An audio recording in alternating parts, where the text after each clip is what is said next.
ಇನ್ನು ಲಿಂಗ ನಿರ್ಮಾಣ ಪರಿಮಾಣ. ಶ್ರೀ ಗರುಡ ಪುರಾಣ. ಲಿಂಗದ ಅಳತೆಯನ್ನಿಡದೆ ಅದರ ಪೀಠದ ಅಳತೆಗಳಿರಬೇಕು. ಪೀಠ ಭಾಗಕ್ಕೆ 2ರಷ್ಟು ಪರಿಮಾಣದಲ್ಲಿ ಅದರ 4 ಕಡೆಗಳಲ್ಲಿಯೂ ಗರ್ಭಭಾಗವಿರಬೇಕು. ಪೀಠ ಗರ್ಭವನ್ನು ಅನುಸರಿಸಿ ಅದರ ಗೋಡೆಯು ಆ ಗೋಡೆಯ ವಿಸ್ತೀರ್ಣದಲ್ಲಿ ಅರ್ಧ ಭಾಗದ ಅಳತೆಯಲ್ಲಿ ಲಿಂಗ ಪೀಠದ ಜಘನ ಭಾಗವನ್ನು ಕಟ್ಟಬೇಕು. ಅದಕ್ಕೆ 2 ಪಟ್ಟು ಎತ್ತರದಲ್ಲಿ ಶಿಖರವಿರಬೇಕು. 4 ದ್ವಾರಗಳು 4 ಹಸ್ತಗಳ ಅಂದರೆ 6 ಅಡಿಗಳ ಎತ್ತರವಿರಬೇಕು. ಇದನ್ನೇ ವಾಸ್ತು ಹೇಳುವ ಅಷ್ಟಭಾಗವೆನ್ನುವರು. ದ್ವಾರದಂತೆಯೇ ಪೀಠದ ಮಧ್ಯಭಾಗವೂ ಸಹ ಛಿದ್ರಯುಕ್ತವಾಗಿಯೇ ಇರಬೇಕು. ಪಾದಿಕ, ಶೇಷಿಕ, ಭಿತ್ತಿ ಅಂದರೆ ಗೋಡೆ, ದ್ವಾರ ಪರಿಮಾಣಗಳನ್ನು ಅನುಸರಿಸಿಯೇ ಅರ್ಧರ್ಧ ಪರಿಮಾಣ ದೂರದಲ್ಲಿ ಎಲ್ಲವನ್ನೂ ನಿರ್ಮಿಸಬೇಕು. ಆ ಗರ್ಭಭಾಗ ವಿಸ್ಮೃತಿಗೆ ಸಮಾನವಾಗಿ ಮಂಟಪದ ಜಂಗ ಭಾಗವನ್ನು ನಿರ್ಮಿಸಿ ಅದರ 2ರಷ್ಟು ಪರಿಮಾಣದಲ್ಲಿ ಉನ್ನತ ಶಿಖರ ಭಾಗವನ್ನು ಕಟ್ಟಬೇಕು. ಶುಕ್ರಾಂಗ್ರಿ ಭಾಗವನ್ನು ಮೊದಲಿನಂತೆಯೇ ಕಟ್ಟಿ ಮೇಲಿನ ದ್ವಾರವನ್ನು ಎತ್ತರದಲ್ಲಿಯೇ ಇಡಬೇಕು. ಪ್ರಾಸಾದಕ್ಕೆ 4 ಕಡೆಗಳಲ್ಲಿಯೂ 1 ಅಡಿ ಪರಿಮಾಣದಲ್ಲಿ ಬುನಾದಿಯನ್ನು ನಿರ್ಮಿಸಬೇಕು. ಇದನ್ನೇ ನೇಮಿ ಸಹ ಎಂದು ಕರೆಯುವರು.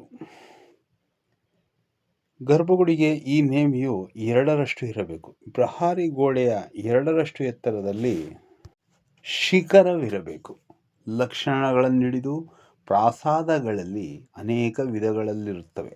ಅವು ವೈರಾಜ, ಪುಷ್ಪಕ, ಕೈಲಾಸ, ಮಾಲಿಕ ಎಂದರೆ ಮಾಣಿಕ, ತ್ರಿವಿಷ್ಟಪ.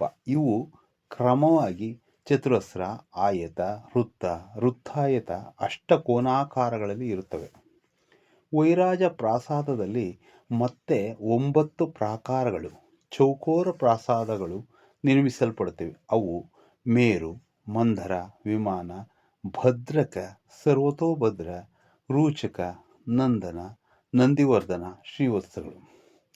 ಪುಷ್ಪಕ ಪ್ರಾಸಾದ ನಿರ್ಮಾಣ ಕಲೆಯಲ್ಲಿ ಈ ಕೆಳಗಿನ 9 ವಿಧಗಳಿವೆ. ವಲ್ಲಭ, ಗೃಹರಾಜ, ಶಾಲಗ್ರಹ, ಮಂದಿರ, ವಿಮಾನ, ಬ್ರಹ್ಮಮಂದಿರ, ಭವನ, ಉತ್ತಂಭ, ಶಿವಿಕಾವೇಶಗಳು. ಅದೇ ರೀತಿ ತ್ರಿವಿಷ್ಟಪ ಪ್ರಾಸಾದ ಶಿಲ್ಪಕಲೆಯಿಂದ ವಜ್ರ, ಚಕ್ರ, ಮುಷ್ಟಿಕ ಪ್ರಭು, ವಕ್ರಸ್ವಸ್ತಿಕ, ಖಡ್ಗ, ಗದ, ಶ್ರೀವೃಕ್ಷ, ವಿಜಯ, ಶ್ವೇತ ಪ್ರಾಕಾರಗಳ ಪ್ರಾಸಾದಗಳು ನಿರ್ಮಿಸಲ್ಪಡುತ್ತಿವೆ.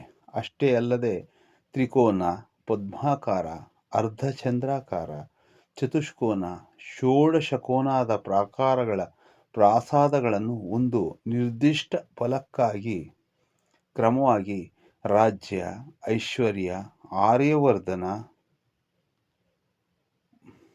ಪುತ್ರ, ಆಯುವರ್ಧನ, ಲಾಭ, ಸ್ತ್ರೀ ಪ್ರಾಪ್ತಿಗಳಿಗಾಗಿ ಪ್ರತ್ಯೇಕ ಮಂಟಪಗಳಿಂದ ನಿರ್ಮಿಸುವರು. ಮುಖ್ಯ ದ್ವಾರದ ಸ್ಥಾನದಲ್ಲಿಯೇ ಧ್ವಜಾದಿಗಳನ್ನು ಗರ್ಭಗೃಹವನ್ನು ನಿರ್ಮಿಸಬೇಕು.